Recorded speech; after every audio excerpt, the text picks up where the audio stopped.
Tell me you don't see Tom Cruise in that performance, right, Bronson? Tom Cruise. He didn't go to the movie, so he doesn't know.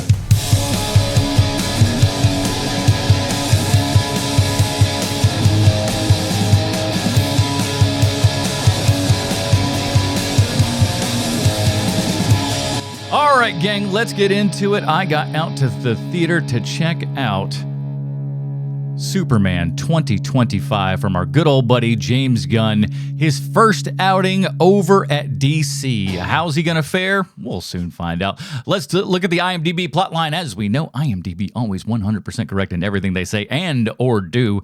Superman must reconcile his alien kryptonite heritage with his human upbringing as reporter Clark Kent.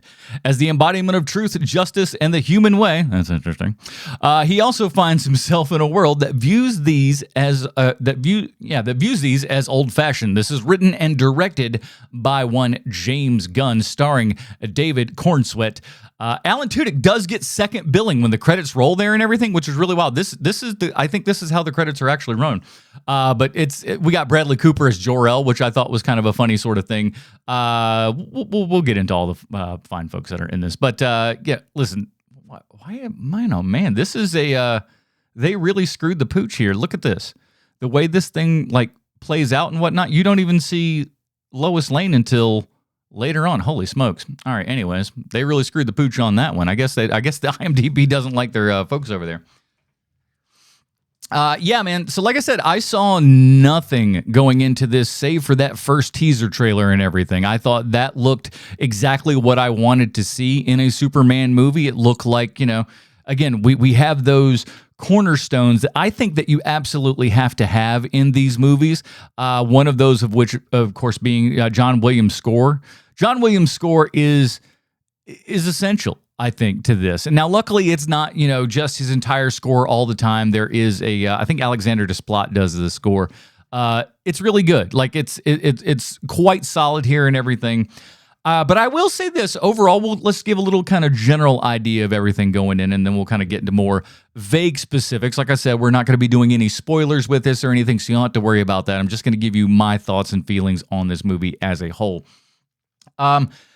Ultimately, I was shocked. I was shocked at how much I enjoyed this movie. I came in with a very, I don't want to say jaded. I wasn't jaded by any stretch of the imagination, but I wasn't going in thinking like, oh, I'm so stoked for this to be good. Because I don't know what you guys know, but I've seen a couple of superhero films back in the day. HMP, we did well over 500 episodes talking about superheroes and stuff, so I feel like I'm at least a little bit qualified to talk about this subject and everything, and specifically with Superman, because, man, over those 10 years of HMP Volume 1, we watched everything. We watched all of them. We watched the good, we watched the bad, and everything in between. There's not a lot in between. There's a lot of bad. Lots of bad that eventually you do have to give yourself a break and decide, hey, maybe I want to do something that's not going to make me want to jump off a ledge. So that's why we're on HMP Volume 2.0, everybody. But overall, let's talk about David Cornsweet as Kal-El / Superman / Clark Kent and everything. I think we have made a fantastic choice. He's solid. He's a good looking guy, built enough.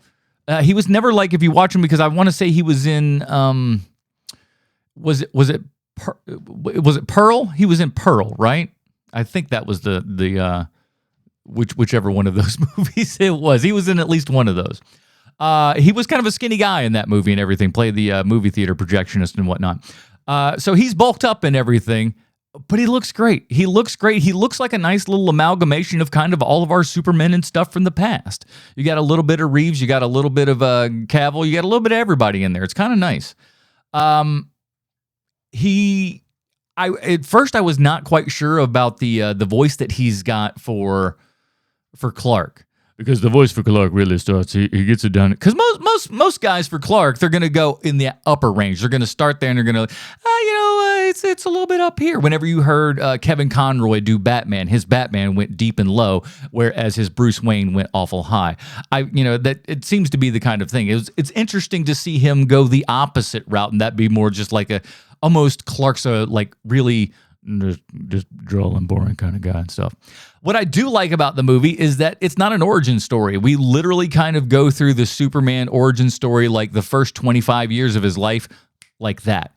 It's text on screen. It's stuff that you know from Superman. It's not something that you have to see for the 58,000th time of us putting a small child into the thing, shooting him off to the deal, and all this blah, blah, blah, blah, blah.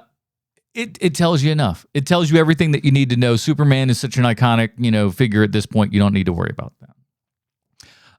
Our portrayal of Lois, great. Maybe my favorite portrayal of Lois Lane yet. She's smart, but she's not the perfect gal, if you will. There's a tendency to make these characters a little bit, especially the women characters, a little bit more like you can't put them in any kind of distress or anything like that. There's a little bit of stress and stuff here. She's, she does have to not get rescued per se, but she's in a little bit more peril than you would hope. That's what's kind of nice about it. It's like, oh, it feels like, they're in here doing something different and not just like, hey, I'm a strong lady. I don't need no Superman to get me. Listen, that's part of the charm of that stuff, man. That's why you have, the Knights of the Round Table and stuff like that. You can't have, Maid Marian running things while old Lancelot sits in the corner, playing Parcheesi or something like that. It doesn't make any sense. But with those two, obviously, that's your main kind of crux right there. They play really, really well off of each other. One of the interesting things I thought about this movie is that really, kind of shows the relationship between really Superman and Lois Lane, because she knows he is Superman, which is a nice thing, that we don't have to go around and play that game of do they know, don't they know, blah, blah, blah, and all this kind of bullcrap. That's really great. They play off super well with each other. One of the confusing things about this movie is that we play like Jimmy Olsen is hot. Now, don't get me wrong. I'm happy Jimmy Olsen is back being a white guy for a change. We didn't make the redhead character another black guy, which, listen, I don't know why that seems to be the thing that they're doing in Hollywood, but, you tell me. But this guy, we play him off like he's Jeremy Allen White, because I don't think Jeremy Allen White's an attractive guy either. I think he's got big, nice blue eyes, but that's about it. All the rest of his features, he looks like a Ren and Stimpy drawing, that guy. So I think this Jimmy Olsen's kind of the same way, but everybody's got the hots for Jimmy. Jimmy's super handsome, and I'm like, is Jimmy super handsome? Because even Lois at one point just kind of goes like, what? How do you do it? And we all are looking at him going, yes. How does this guy do it? I'm sure he's a nice gentleman, but he's not the looker in this. When Corn Sweat's over there 2 seconds going hubba hubba, you look over at this guy and you're just like, what is this? Like trash they left on the side of the road. It's disgusting. Let's talk about a couple of the other characters. Again, I won't talk too much about how they kind of come into play and everything.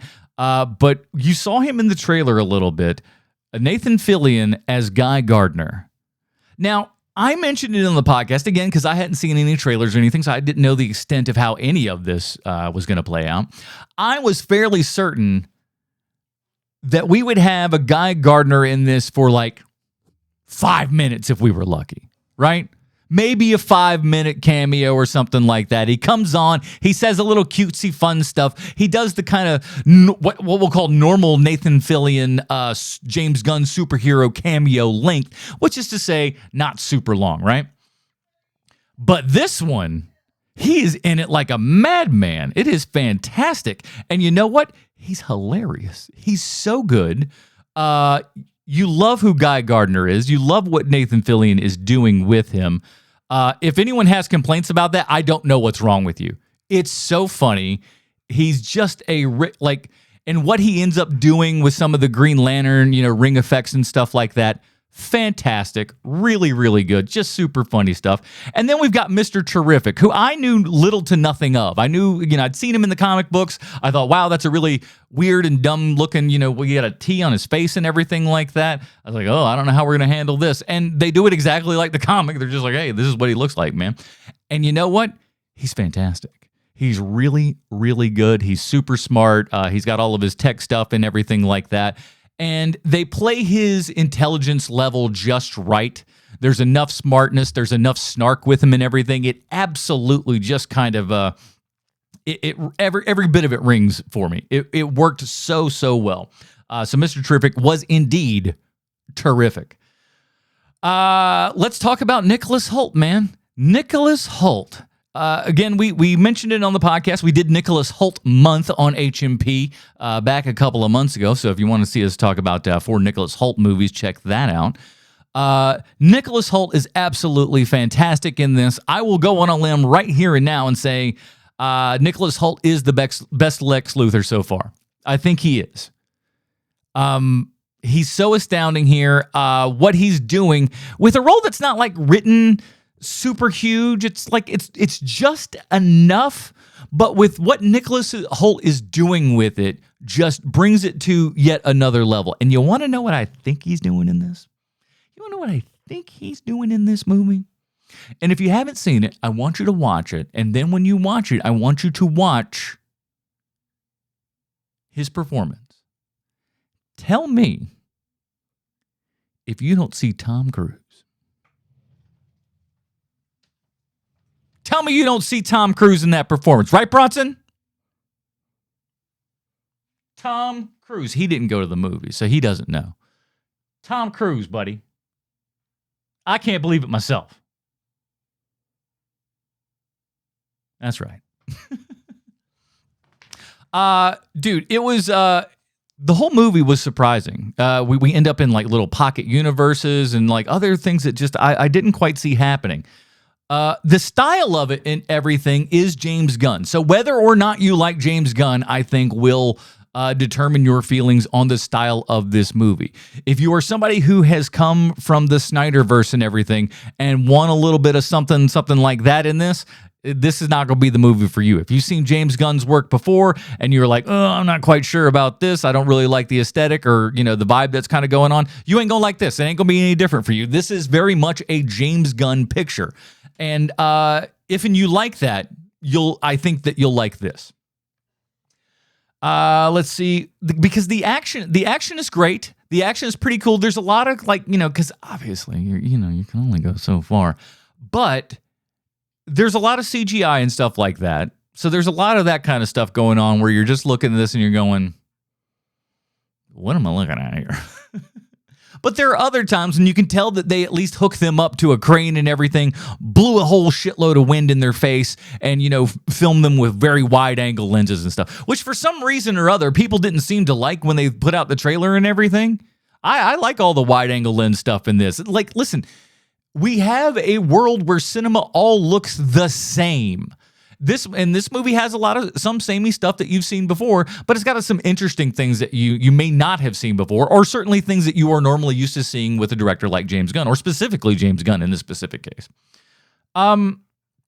Let's see. Like I said, I don't want to get into any kind of spoilers or anything, but I think that I don't know what people were complaining about. People were complaining up and down about how this movie had to be, good or something like that. I fail to see what they're looking at. I do find it hilarious though about how everyone's trying to make this movie into like a political hot button of some sort. It's not. It's not that. I don't like. I just don't see. If anything, the message of this movie isn't some like, because a lot of people are going like, it's an immigrant story. And like, yeah, but there's a lot of things involved. But what this movie is more than anything is a PETA advertisement. James Gunn is a very animal friendly guy. I know he that is definitely part of his DNA. Is his just fondness for animals and stuff like that.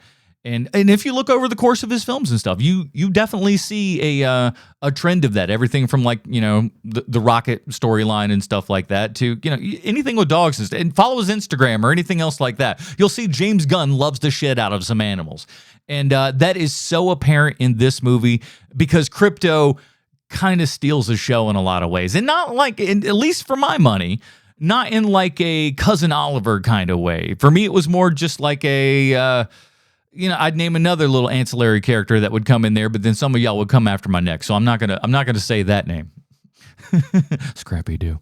But he's so much fun to have in there. And if you've got a dog like I do, which is this little, whoa, we can't put that on screen, bud. Put that away. They're gonna demonetize me, and I don't make that much money to begin with. Put that away. Oh my word, he's got one like nobody's business. He's happy to be on screen, everybody. My word. Drop a super like for Bronson, everybody. What the hell's that? Yeah, Crypto. Crypto's awesome. I wonder, and I don't know, but if Crypto is 100% CGI dog hair and everything, good job. Very good job, because there are moments where I'm just going, oh, this dog looks real. It feels real in some cases and stuff like that. Or at least I will put it to you this way. They've programmed it, so to speak, to be like a real dog. It is so much like my dog jumping on me, and the fact that this dog has like crazy superpowers and stuff like that as well, save for a thing towards the end, you'll see that and kind of go like, this is great. But Crypto, awesome. Crypto is awesome. And now, I can be honest with you. Crypto could be like he's that great thing that we can kind of keep, and he can kind of be that damsel in distress, if you will. That's Crypto's role in this at some point, is that Crypto kind of gets in. But he's got a lot of screen time, and it's fantastic, all of it. Anything else? I do like how one of the cool scenes, and I think I saw a poster or something for it, but I never really kind of put it all together here, with Superman kind of just sitting there, and in the background there's a big giant war and stuff going on. And that is one of the cool things, is that the kind of fake Justice League and everything. I forget what they call themselves. I'm already, it was just a couple hours ago. But they're out there, they're fighting and everything. So there's this really awesome, superhero battle with something that looks, again, like something out of a James Gunn movie. This big kind of squiddy looking kind of amoeba sort of deal just going around. There's like Green Lantern lasers and stuff flying everywhere. Stuff is going on, but it's just out of focus. Just out of focus in the background while this human interaction is happening between Clark and Lois. It's really, really awesome. Justice Gang, that's it. Thanks, chat.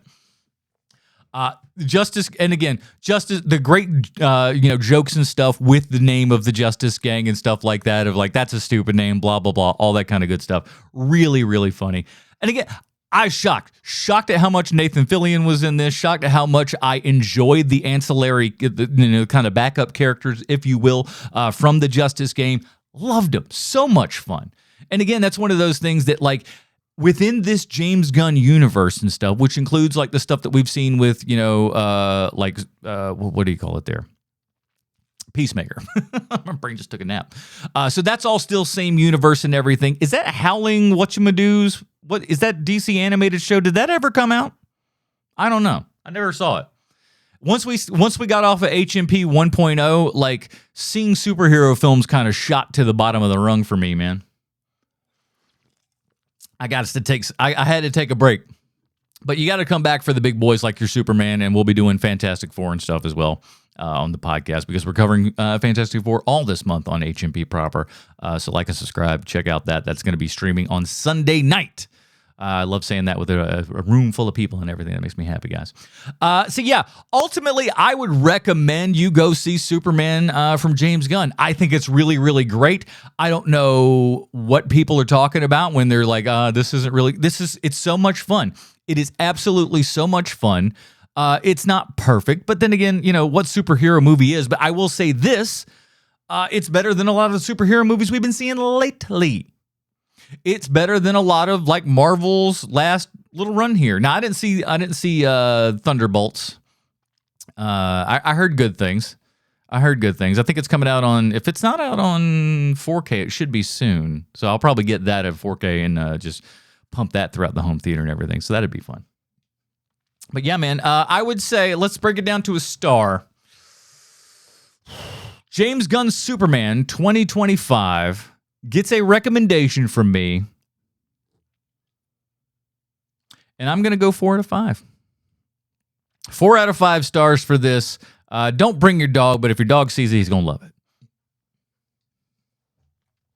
So yeah, that is my recommendation.